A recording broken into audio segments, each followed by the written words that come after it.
Hello বন্ধুরা, আজ আমি মাছ আলু করবো আর ডিম ভাজবো আর পটল আলু করবো। তাই তো দেখো এখন রান্না চাপিয়েছি।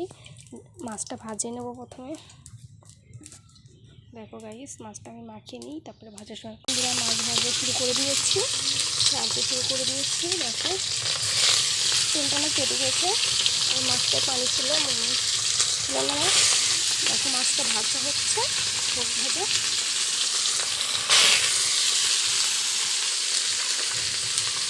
তেল দেবো উপরে,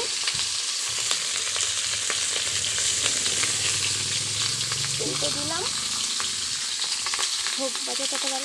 মাছগুলো উল্টে দিচ্ছি গাইস। দেখো মাছ উল্টে দিলাম, হচ্ছে আস্তে হয়ে।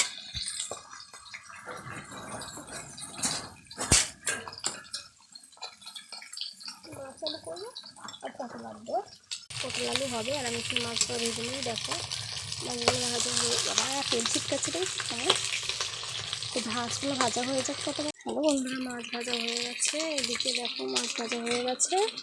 তো আর এই যে এদিকে আছে, তিনটে হচ্ছে ভাজা হোক। তারপরে ডিম দামি নুন ঝাল দিয়ে মাখিয়ে দিয়ে দিয়েছি, পেঁয়াজ দিয়ে। তো দেখতে থাকুন তোমরা। আমার ভিডিওটা ভালো লাগলে লাইক করবেন।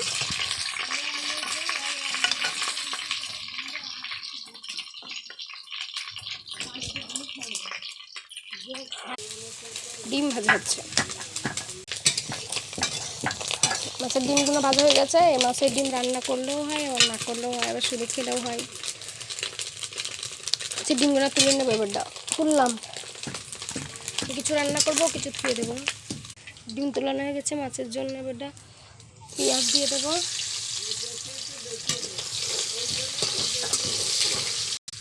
সাথে একটু পেঁয়াজের সাথে আলু ভেজে নেবো, তাহলে ভালো হবে। সাথে আলু মালু ভেজে নিয়ে নেবো। এবারে বাটা মশলা দেবো কিছুক্ষণ পর, আদর্শ বাটা দিয়ে দেবো একটু। তারপরে এরকম হয়ে গেলে, এখন কালার করলে একটু ভালোই মজা লাগে। তো কিছুক্ষণ পর জল দিয়ে দেবো, একটু পানি দিয়ে না, তাহলে পানি দেবো।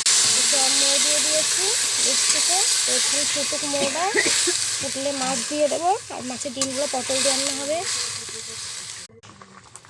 মাছগুলো সব দিয়ে দিলাম গাইস। দেখো নাড়াচাড়া করেছি, মাছগুলো এক্ষুনি দিলাম, ফুটলো দিলাম। তো এই ডিমগুলা মাছের পরে রান্না করব, মাছের পরে পটল দিয়ে রান্না করব। তো মাছটা মোটা ফুটে গেছে, তারপরে মাছটা ঢেলে দিয়েছি। তো দেখো ঢেলানোর সময় আবার দেখা হচ্ছে গাইস। আর ভাত হ্যালো বন্ধুরা, দেখো গাইস হয়ে গেছে। আমি ঢেলে নিচ্ছি, বসাবো।